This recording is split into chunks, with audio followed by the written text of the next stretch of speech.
Assalamualaikum warahmatullahi wabarakatuh. Perkenalkan, nama saya Aldi Rawan dari kelas GH Pagi, NIM 21612013665. Dengan memenuhi tugas, saya di sini akan menjelaskan tentang materi akuntansi, yaitu kas kecil. Pengertian kas kecil dalam bisnis beserta metode dan contohnya.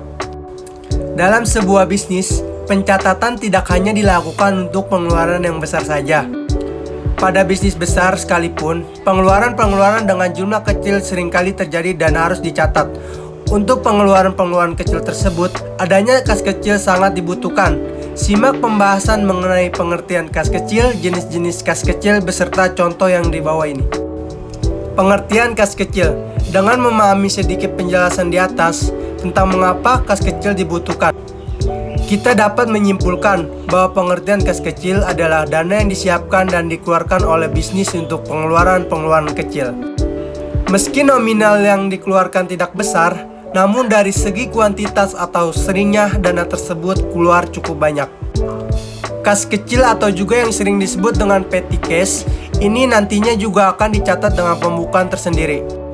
Umumnya, pencatatan akan dilakukan oleh staf keuangan atau akuntan pemula agar mereka dapat mempelajari pembuatan neraca yang baik dan pencatatan pembukuan yang paling simpel. Pencatatan petty cash ini dapat dilakukan dengan pembukuan konvensional maupun dengan aplikasi akuntansi. Komponen dalam kas kecil. Dalam melakukan pencatatan kas kecil, staf keuangan akan sering bertemu dengan beberapa komponen kas kecil seperti berikut ini. 1. Bukti pengeluaran kas kecil. Dokumen ini dibuat oleh pihak yang menggunakan dana dari kas kecil sebagai bentuk pertanggungjawaban. Kedua, cek. Cek digunakan untuk memperingatkan bank melakukan pembayaran kepada orang yang namanya tercantum di sana. 3. Bukti kas keluar. Bukti ini berguna untuk memantau penggerakan pengeluaran kas kecil dan menjadi bahan evaluasi saat mengisi ulang kas kecil. Yang keempat, permintaan ulang kas kecil. Dokumen ini dibuat oleh pemegang dana kas kecil untuk meminta pengisian ulang kas kecil jika sudah menipis atau habis.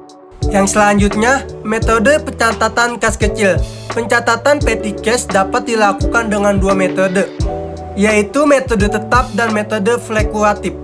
Perusahaan atau bisnis dapat menentukan metode yang akan digunakan oleh staf akuntan dalam pencatatan dan kas kecil. Berikut ini adalah penjelasan untuk masing-masing metode. Metode tetap, in-branch fund system. Metode tetap adalah metode di mana jumlah pengeluaran dan pemasukan kas selalu sama.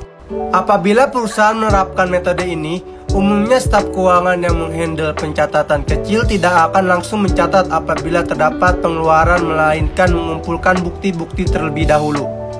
Selanjutnya, metode fluktuatif, fluctuating fund system.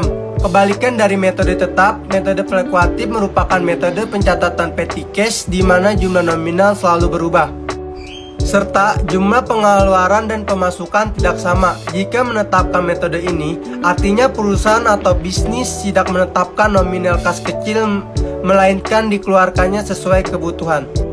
Sehingga jumlah masuk dan keluarnya akan selalu timpang. Bisa saja lebih banyak masuk dibandingkan keluar atau sebaliknya. Contoh pengeluaran kas kecil.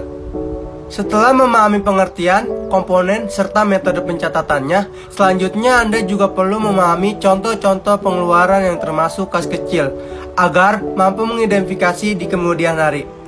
Seperti yang telah dibahas sebelumnya, kas kecil merupakan dana yang dikeluarkan dengan nominal kecil namun cukup sering, seperti untuk pembelian perlengkapan, biaya perbaikan, konsumsi dalam rapat, biaya keamanan, biaya transportasi, dan masih banyak lagi. Demikian informasi mengenai pengertian kas kecil, metode pencatatannya, hingga contoh pengeluaran yang termasuk kas kecil.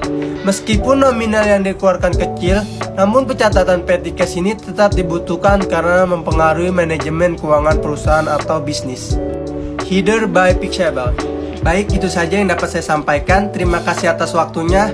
Kurang lebihnya mohon maaf. Wassalamualaikum warahmatullahi wabarakatuh.